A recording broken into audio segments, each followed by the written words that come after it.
Pois bem, vamos agora às aplicações para o modelo de Bohr. Primeira aplicação, os chamados fogos de artifício. Nos fogos de artifícios existem vários metais e esses metais, quando recebem energia da explosão da pólvora, emitem luz.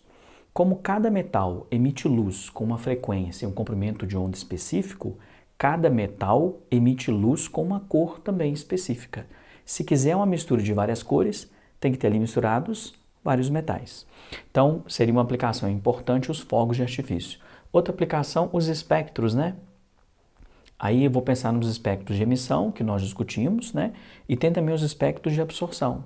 Então, os espectros descontínuos, né? De emissão e absorção, especificamente para hidrogênio e até mesmo para outros tipos de elementos, são entendidos, né? E explicados pelo modelo de Bohr. A terceira aplicação importante, o chamado teste de chama. O teste de chama tem até uma relação aí com os fogos de artifício. Só que no teste de chama, a gente não vai usar vários metais ao mesmo tempo. Usamos um de cada vez. Agora, o que é o teste de chama? Tem que ser emissão de luz. Aí, claro, tem que ser luz na região do visível, quando o metal é levado na chama. Aí eu coloquei aqui como observação alguns exemplos, né? Por exemplo, se tiver bário e cobre na chama, a chama emite luz com cor verde, porque bário e cobre emitem frequências ou emitem fótons com frequência correspondente ao verde. Sódio amarelo, você deve ter observado já quando cai cloreto de sódio, sal de cozinha na chama do fogão, a chama fica amarela. Aqueles fótons amarelos emitidos, nesse caso quem emite é o sódio. O chumbo emite luz com fótons, né, na frequência do azul. O potássio, fótons na frequência do lilás e assim por diante.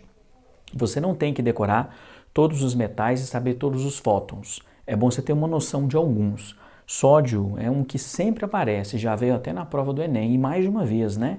Perguntando sobre a luz emitida pelo fóton quando o sal cai, por exemplo, em uma chama. Agora, para a gente entender o teste de chama, eu coloquei aqui um bico de Bunsen, que é um dispositivo em que nós queimamos um gás. A ideia desse bico de Bunsen é ter uma chama, mas tem que ser uma chama pouco luminosa. O que é uma chama pouco luminosa? Ela tem que ter uma coloração azul bem clara. Se essa chama tiver uma cor amarela, isso indica que está acontecendo combustão incompleta, porque chama amarela é quando tem formação de fuligem. Imagine uma chama amarela e a gente foi identificar o sódio. Dá interferência. Nem pode ser um azul tão escuro, porque senão nós não vamos conseguir identificar o chumbo. Mas você já deve ter observado, até na chama do fogão, ela tem uma cor azulada bem leve. Aquela seria uma chama pouco luminosa. E aí, nessa chama pouco luminosa, nós vamos pegar um fio de platina. Esse fio de platina ele vai ser mergulhado em uma solução aquosa. Nesse caso, eu vou usar o exemplo do nitrato de bário. Aí nós vamos pegar esse fio de platina molhado com nitrato de bário e colocar direto na chama. Assim que colocar na chama, aí eu queria que você entendesse que aqui na platina, em volta, né, junto com a platina, tem o nitrato de bário. Está em fase aquosa. A temperatura alta da chama rapidamente passa a água da fase líquida para a fase gasosa. Fica então apenas o sal na fase sólida. Na chama, com o aquecimento, esse sal vai sofrer uma decomposição. Aqui ele vai se decompor e vai formar cátions de bário e ânions nitrato. Isso na chama, né?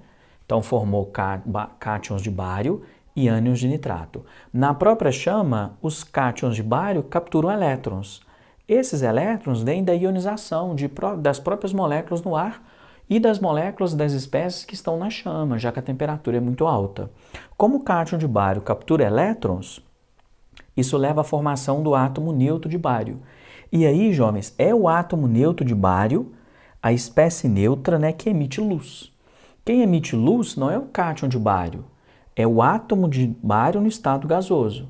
Então, se eu colocar, né, nitrato de bário no fio de platina e colocar na chama, a chama vai ficar verde, já que o bário ele emite luz com fótons, né, que tem um comprimento de onda correspondente à cor verde. Então, é assim que identificamos os metais. Por isso que no caso do sal de cozinha, nós não colocamos sódio metálico na chama do fogão. Nós jogamos cloreto de sódio. Do mesmo jeito, ele se decompõe e forma Na+, Cl-. O Na+ na chama captura elétrons, isso muito rápido, né? Forma um átomo neutro de sódio no estado gasoso. Quem emite a luz é o átomo neutro de sódio que está no estado gasoso.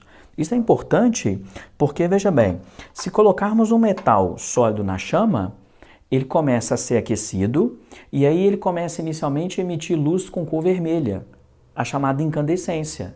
Se prosseguir o aquecimento, ele começa a emitir luz com comprimentos de onda que vai do vermelho até chegar no violeta. E aí, em uma temperatura muito alta, esse metal vai emitir luz branca, porque está emitindo fótons com todos os comprimentos de onda, com todas as frequências. Então, muito cuidado.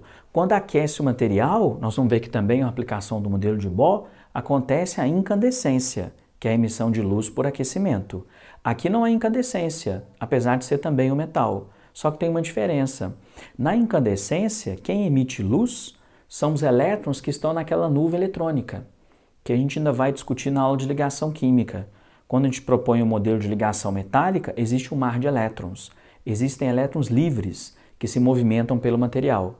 Quando o metal é aquecido, quem emite luz são os elétrons livres.